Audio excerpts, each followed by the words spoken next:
Okay. Good evening, everybody. Tonight, I wanted to welcome you to another episode of our amazing interview series where I'm interviewing coaches from all around Australia who are doing really amazing things with their clients in a specific and challenging part of the industry. So I'm really trying to demystify what working with a coach actually means and how working with different coaches that specifically work in areas of your life can really help you transform your life. So tonight I'm really excited to be talking to Tom Cartwright. So welcome, Tom. Now just a little bit about Tom. So Tom is the founder of Drink Less, Feel Fresh, and one of Australia's leading coaches in substance abuse such as alcohol, marijuana and cocaine. And he is passionate about working with his clients to overcome addictions and live the life they choose, and it's fueled by his very own story. So it's really exciting. It's a privilege to talk to you, Tom. So thank you for joining me tonight. You're so welcome. Thanks for having me here. So I want to kick it off with the hard stuff. So why do you coach? Why do I coach? Ooh, I love this question. I'll give you an example to, I think, sum it up pretty well. When I was about 23 years old, I went to a general practitioner, a doctor, who told me I was drinking too much, I was an alcoholic, I was a gambling addict, and that I should take antidepressants. And I went home and I took antidepressants, and then I had suicidal thoughts and I threw them in the bin. As a 23-year-old young man, I thought, this can't be right. What's going on? So then I went and ended up speaking with a psychologist and, in fact, a counsellor. I spoke to the psychologist for 2 sessions and never went back. I spoke to the psychologist for 3 sessions and never went back, and just got into my behaviour that I was struggling with some addictions and things like that. And then about 4 or 5 months later, my beautiful mum recommended that I go and speak to a coach who specialises more in energy medicine, coaching, accountability, inspiration, motivation, goal setting. Bit of a different line of work. I'd never really heard of it before. His name was Dave. I went and spoke to Dave, and during the 3rd consultation or session with this guy Dave, he asked me a really profound question, and he said, "Tom, who are you?" And I looked at him in the face and I said, "Well, I don't know. What do you mean? That's why I'm here." And he just said, "Who are you?" And he continued to repeat the question, and I started to become really anxious. I started to sweat a little bit. And as a 23-year-old man, I wasn't sure if I should walk out or if I should hit this person. I just didn't know what to do. Within a few seconds, I broke down and I was a mess. First time in my life, I'd broken down emotionally in front of another man. And from that day forward, I think was the start to the rest of my life. I ended up working with that guy, Dave, for the next 6 to 8 months. By the time I'd finished working with him, I'd changed careers. I'd found something I was passionate about. I was on the journey to overcoming, alcohol and gambling. And within all of that, I felt like I'd found a bit of a mate and a bit of a mentor as well.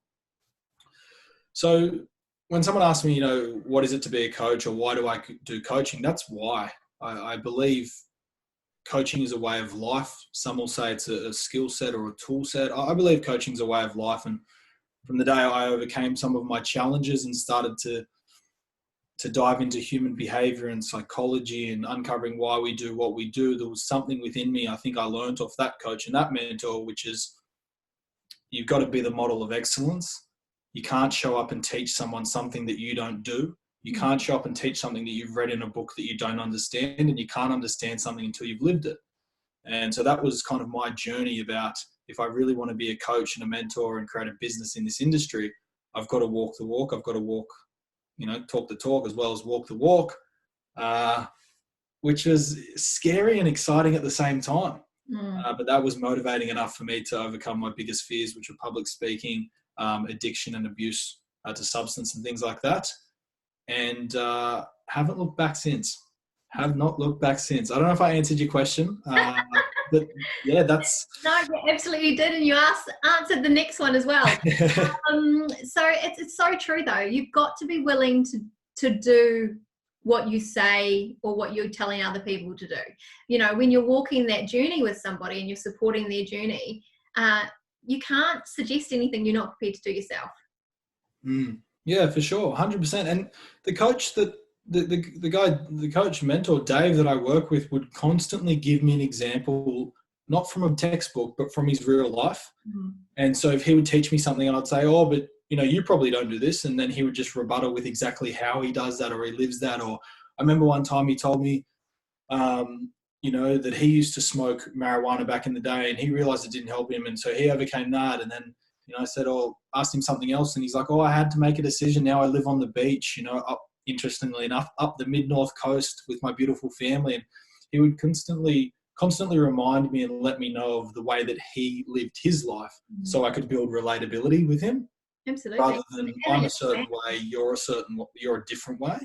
Absolutely. As a young man, what better way to connect with you and to build that trust and rapport than by sharing those personal insights and that journey with you.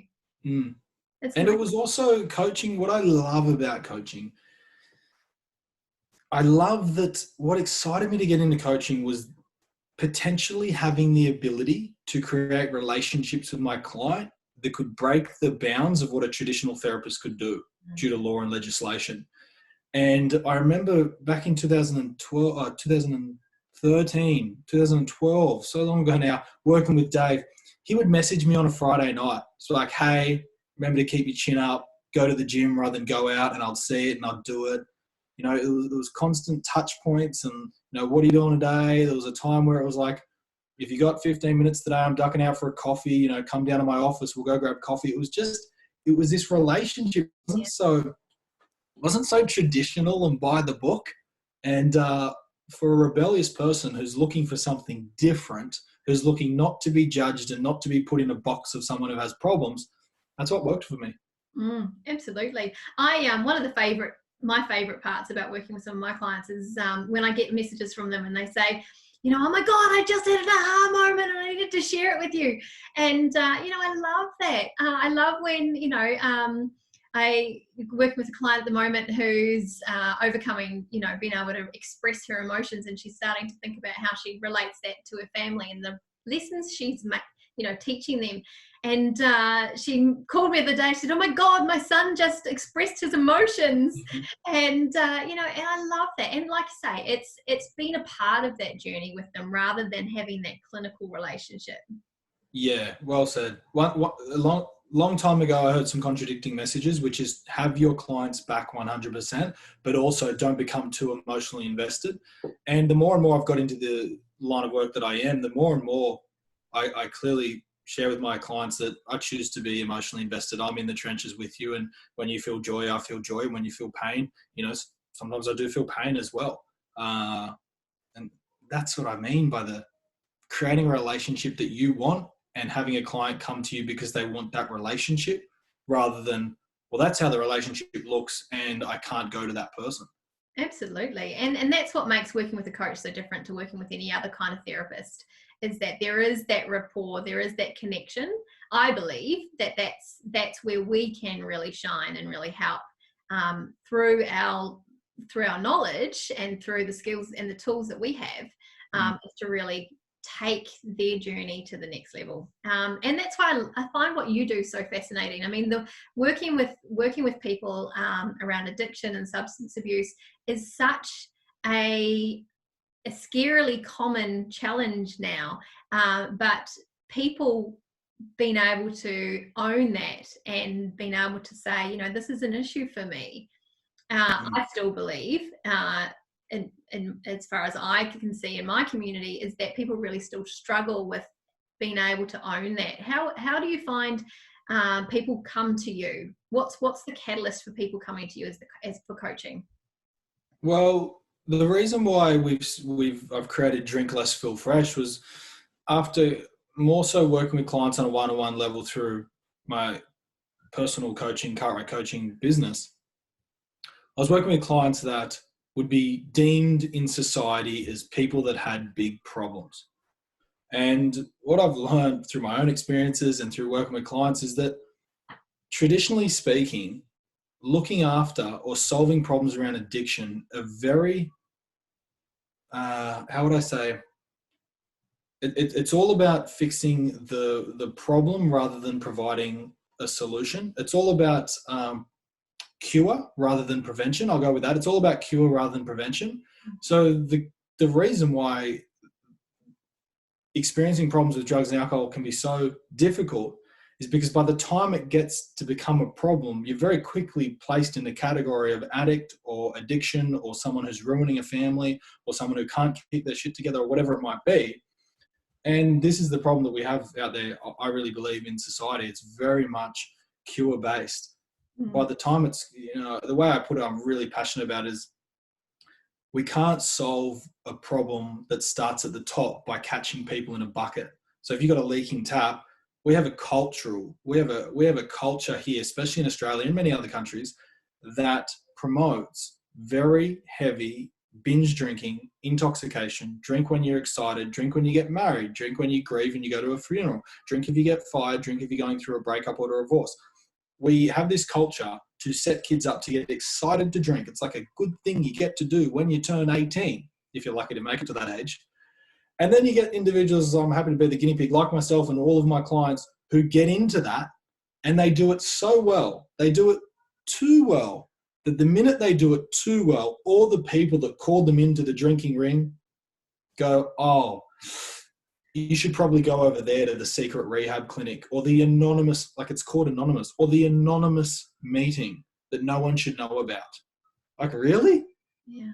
And that's the way I look at the drinking culture. I'm not for drinking. I'm not against drinking. I'm not an advocate for abstinence. I'm a massive advocate for choice.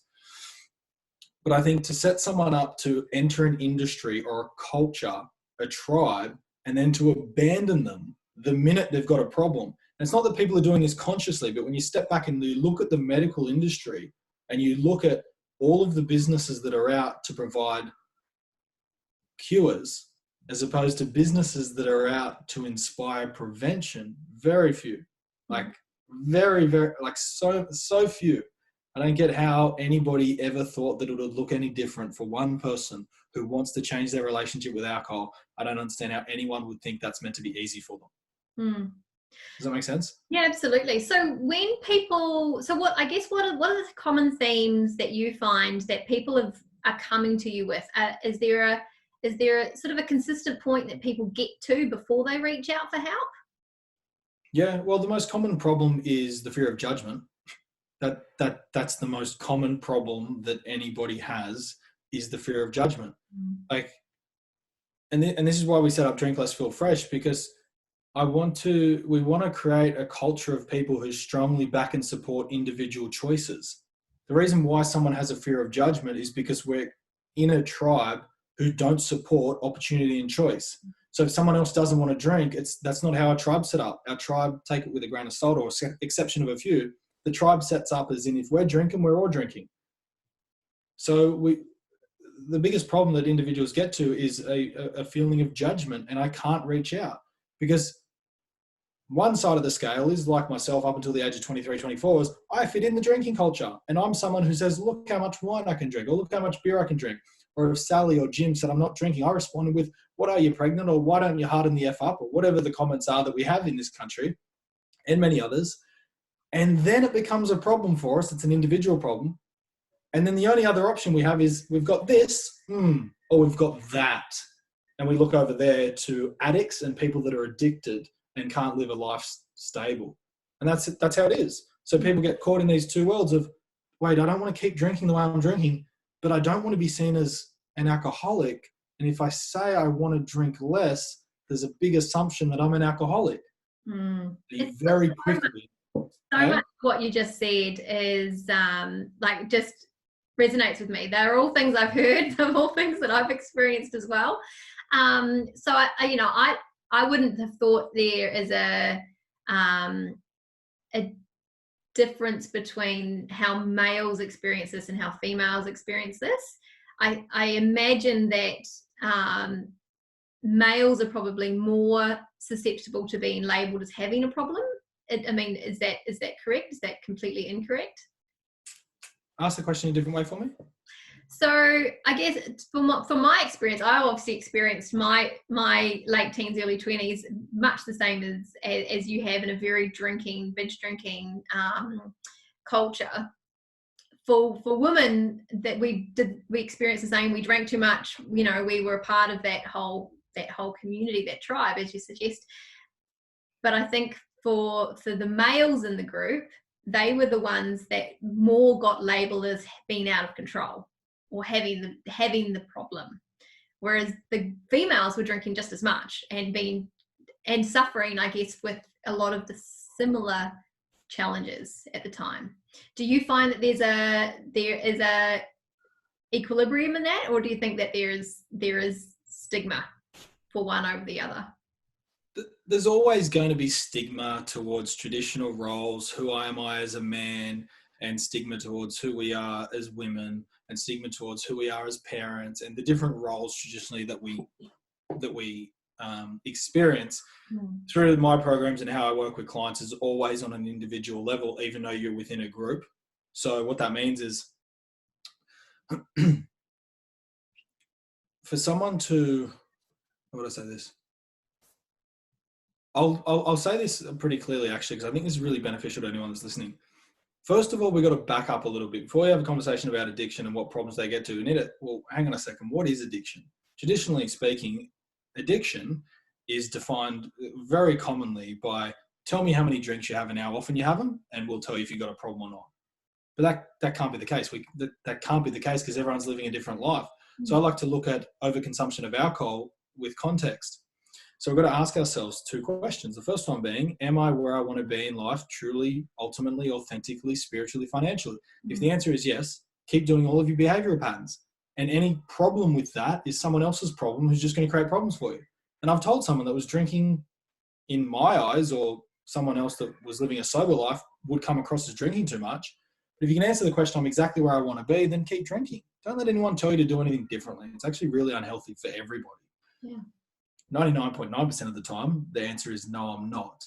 And then we ask ourselves, well, where do I want to be? And we clarify that. And then we say, which one or more behavioral patterns is causing most disruption or slowing you down or stopping you from experiencing that? Most often, individuals say to me, I want to increase the level of relationship I have with my partner. And they very quickly say, alcohol is the behavior that's interrupting that. Now, when you uncover that, then we can say, okay, let go of alcohol. And if you can't, in the moment, then you might have a problem with alcohol. And that is so profoundly empowering, as opposed to, did you say you had a whole bottle of wine last night and no one was home? Yeah. That's a problem. Yeah, absolutely. And it makes so much sense. That's what you've just said, I think, is really valuable to anyone that's watching this interview. It is. Is it a problem for you? How is this a problem for you? They are great questions to be asking, and it certainly sounds like you're hitting the nail on the head. If people are coming to you with these broad range of challenges, and you can just get to the bottom of it and get to the crux of what's actually going on for them and whether they actually want to create the change. Yeah, because you asked me a question a few minutes ago about what are the common challenges or why do they come to you. When they come to me or when they see Drink Less, Feel Fresh, the constant feedback I get is what you may know as the term normalization. Just normalizing something that I once thought was a really crazy, big, scary thing. And the way I speak like this is how I speak with anyone in my group. And 9 times out of 10, someone's listening going, oh yeah, that does make sense. I have no idea where I learned that I should drink a lot, but then when I've got a problem, I should go to a rehab clinic. And they just throw their hands up in the air like, I can't believe I thought that for that long.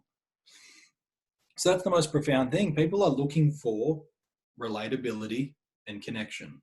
I really do believe that. People want relatability and connection and to know that it's okay.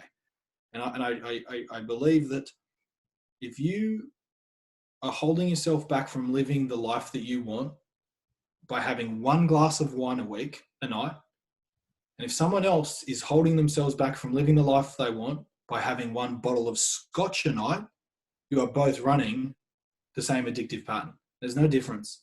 We really let ourselves off the hook by just looking at the person who's more addicted above us and going, well, at least I don't do that. And that's what I love, breaking the stigma between that. Like I've had so many individuals go to a certain meeting or rehab clinic and come out of there feeling less worthy from going because now they aren't as effed up as the people that are in there.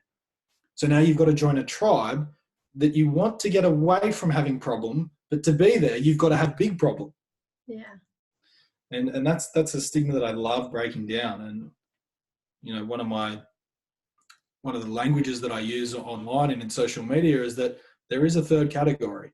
There is a group of amazing, incredible human beings that drink anywhere from half a glass of wine a week to 16 bottles of wine a week, or 22, I think, of wine a week, who want more from themselves. And that's simply it. And none of them have had to declare whether they do or don't have a problem. They've had to declare that they want more from themselves. Yeah, I love that. When you sit there and you say to yourself, okay, it's not that I've got a problem, it's that I want more from myself. You just very quickly raise your bar and your standard above the drinking population or the habitual binge drinkers. That's what people are looking for. Absolutely. People are looking to feel good about themselves. I don't understand.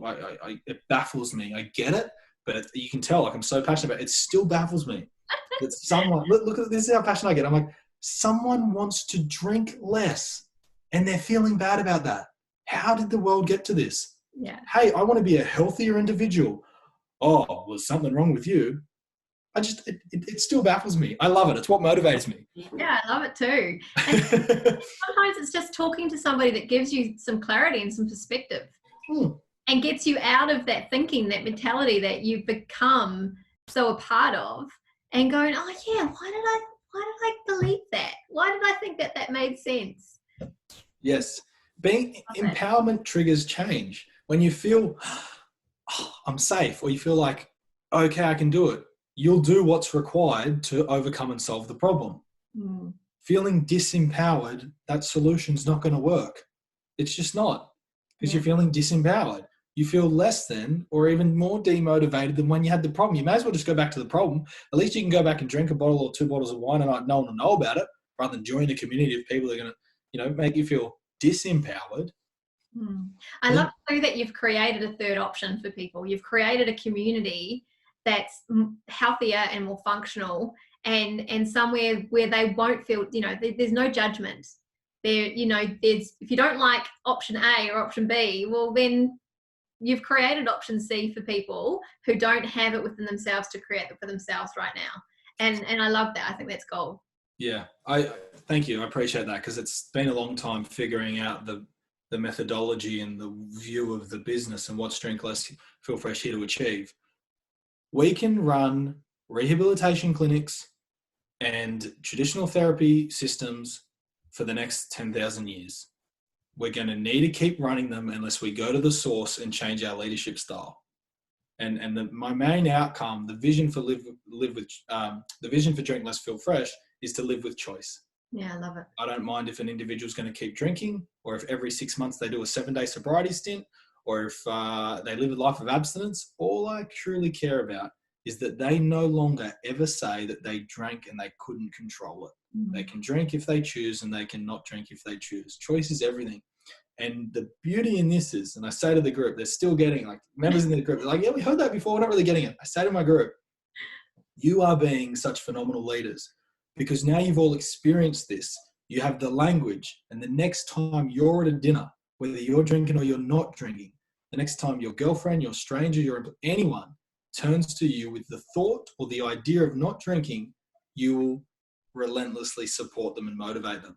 Absolutely. And that is how we create change in what could be known as Australian drinking culture. And I would love, I'd love one day for the drinking culture to follow the path. I think it will. I believe it will follow the path of cigarettes. They were once the cool thing. All the movie stars did them. Everyone should do them. They're not bad for you, blah, blah, blah, blah, blah. And then it took a turn, and now it's a bit more of the rebellious thing if you do smoke. With alcohol, you're rebellious if you don't drink. It's bizarre. It's bizarre. It's really interesting. And, I went to I've got a teenage son, and I went to a talk recently about, helping your teenage boys navigate, their teen years and all of the things that become available to them. And you know, one of the things that really stood out for me from that was you know, being aware of the language you use in the home, you know, with around kids, you know, not oh, you know, I've had a hard day, I need a drink. Or, you know, we're going out for dinner quickly, we can't forget the wine, you know, just all of that language that becomes their norm because they've just absorbed it through osmosis, their childhood. And by the time they become teenagers, it's too late to rewind that behavior. You can start to curb it and to create some positive language around alcohol. But, you know, they've really absorbed those influences since they were young. So being really aware of the language we're using around it and reframing the need or the desire or the constant, like you said, every celebration, you know, you celebrate, you commiserate, you drown your sorrow, you know, all of that language that we use around alcoholism and how normal it is in our life is really so significant. And unless we take some time to create awareness around it, then we can't change it. Yeah, well said, spot on. I'm a very big supporter of, I love teaching and coaching relationship and family dynamic work, especially with young teenagers. A quote resonated with me from about 5 years ago, which came on across online somewhere. I printed it out and I put it on one of my vision boards, and it said, your child will follow what you do, not what you say, ever. And that's a big thing that stuck with me when it comes to change in life. The only thing we're ever teaching our kids is our stress reduction patterns. That's it.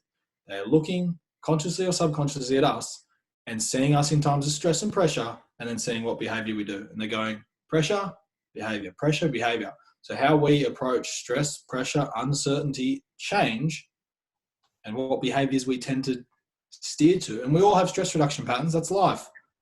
That's what we're teaching them. That's what we're teaching them. Doesn't matter how old, whether they're 6 or whether our kids are 45.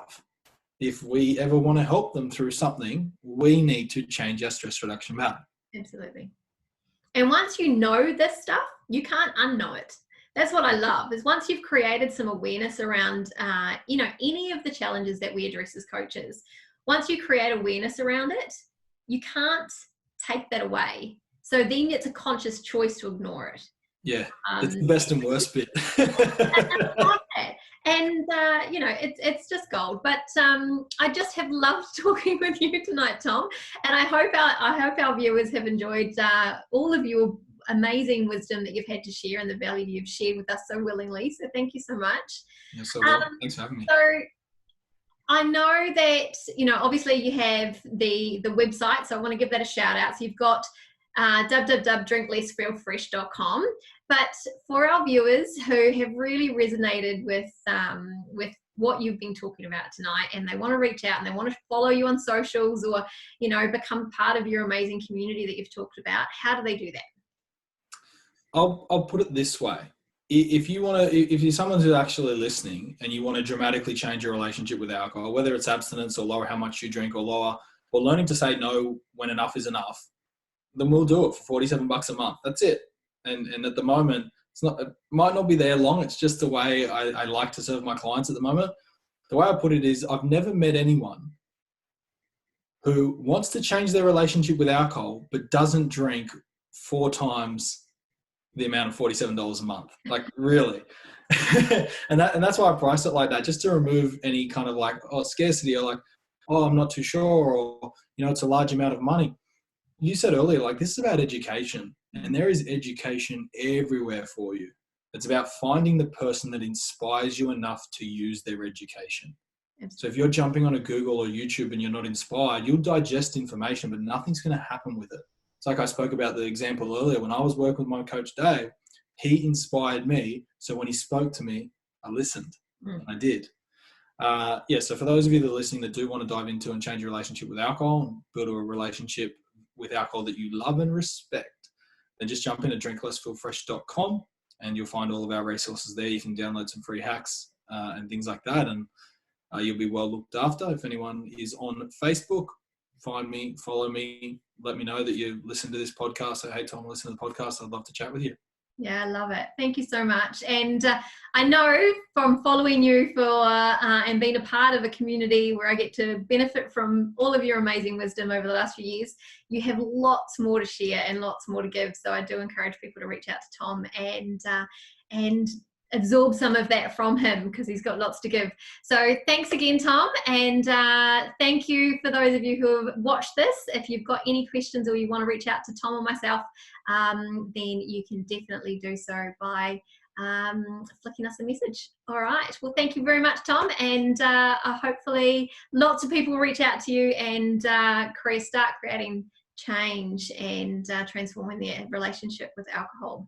You are so welcome. Thanks for having me here. It's been fantastic. All right. Thanks so much.